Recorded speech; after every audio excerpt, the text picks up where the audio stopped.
we will move on to our very senior officer. Thank you very much, sir, for a long wait. I would like to call upon Sharma, sir, who is the chairman for AP Pollution Control Board.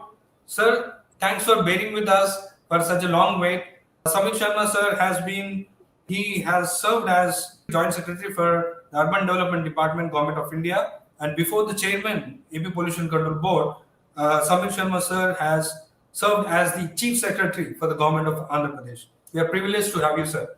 Sir, we would like to hear from you the kind of initiatives and the best practices AP Pollution Control Board has taken up in terms of waste management and the pollution control. Over to you, sir. Thank you, Sudhir.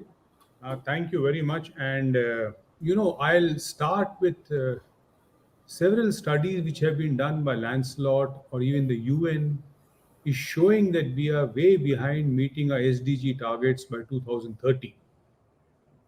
And even the global warming of 1.5, already in urban areas we have crossed it. For other day, there was a study done in Hyderabad where the difference in temperature between one area to another area, which is called the heat island effect, is around 2.5 to 3 degrees. But there's a lot of difference for the climate. So keeping this in view, what I will talk is now the time has come for actions. We've been talking of generalities, we've been talking of concepts and all this actions. So if we have to take actions, what are we supposed to do? And all the things I'm going to tell you is the actions we have taken. And after lunch, there are sessions in which our officers from the Pollution Control Board will dive deep into those actions and be available for answering a lot of queries. Well, so let me start with what Kalyan had said about the overarching principles which were brought out in the G20 declaration. These could be divided into 5, as Kalyan has said. The first is land, second is biodiversity, third is the circular economy, fourth is marine, and fifth are the SDGs. So there are these 5, we could say, broad overarching action points. Now, how do you drill down these action points to actually doing it on the ground? So let us take up land. Now, what we are doing in land is, our motto now is clean soil, clean air, and clean water. So when you come to land, there are 2 components which are of immense concern to us, and which is clean soil plus clean groundwater.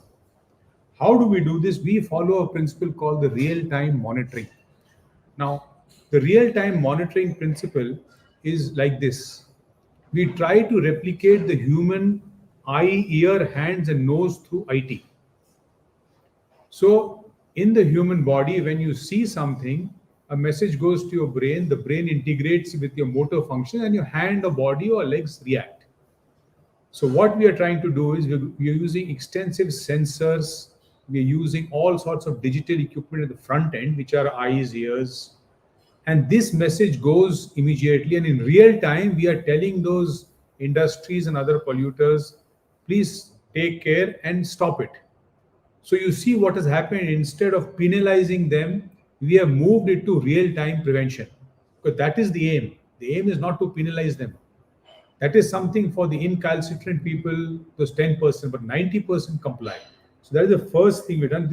So the principle which comes out is the real-time monitoring.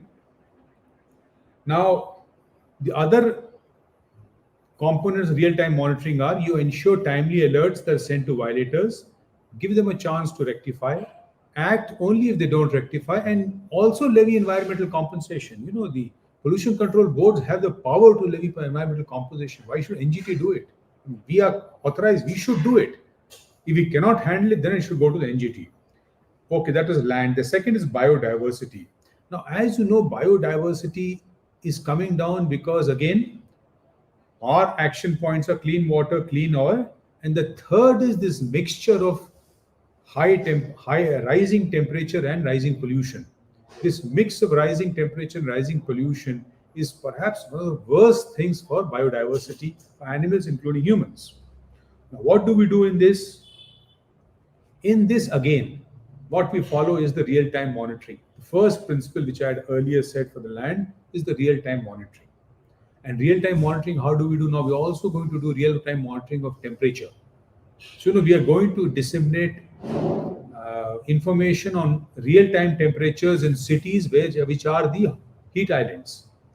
So you'll have the real-time temperature, you'll have the real-time pollution, and also we are going to disseminate about the wet bulb thermometer. The wet bulb temperature is very important. What matters is the wet bulb. At a certain level, human beings stop sweating. If you don't sweat, your body capacity to adapt to environment ceases. So that is the other part we are doing. Now, the third is the circular economy. Now, circular economy, I'm telling you two things which you're doing. One is the biomedical waste management, and second is how we are implementing the EPR in plastics, batteries, and e-waste. So EPR has been there on the books. Now the challenge is how to implement it. Our officers will be telling you soon how we are doing. We saw the entire end-to-end chain, and then now we are able to track those 6 7 major categories of plastics which you see all around when you go to villages or these ungainly sites when you go to cities. You see bottles, pan masala sachets, milk sachets. So how we are linking it to PIBOs, PROs, and the processors, they'll be telling you. I don't want to go into details because they'll be giving you details. The third is biomedical waste. Again, what we found in biomedical waste is very surprising. There were severe pain. The link between generation of biomedical waste based on the bed occupancy and the final disposal in the facility, there was no way to track that connection. So the entire connection has been made. And again, our officer will be telling you about. Marine, we already have a strong system of multiple checks and balances. But here also what we are doing in marine, we are going for real-time management. So you have 4 5 people using a common marine outfall. We are going to put our real-time management system and get real-time information. And these sensors, etc., will be under the control of the Pollution Control Board. So this will be the redundancy added to prevent pollution of marine areas.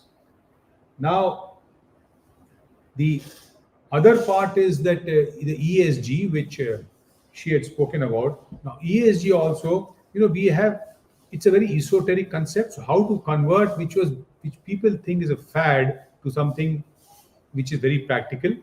So we have given 5 categories into this: energy, water, waste, procurement, and biodiversity packaging. And we are asking the industries at their level to assess what is the use of energy, for example, what automated systems they have to control the energy use, do an energy audit, do employee education, then make an action plan to reduce this by, say, at least 10 to 20% on their own. Tell us what the action plan is there, put it on the website. So this is how we are now, actualizing ESG, which is basically a very esoteric concept. And when I was in corporate affairs, all this came out. They have the NBGs, and the SEBI has also mandated 1,000 companies to give out their information to SEBI and all that. Now, the last is SDGs. See, SDGs, the action happens at the local level. If there are anemic pregnant women, there are anemic girls, there are stunted children, we have to tackle at that level. And I'm also actually chief executive to the chief minister on SDGs.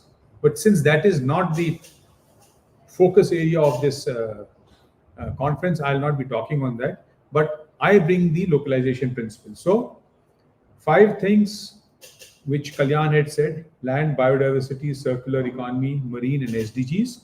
And the 5 principles which can sort of make it into action: real-time monitoring, EPR actualization, end-to-end monitoring and real-time action, then ESG and localization.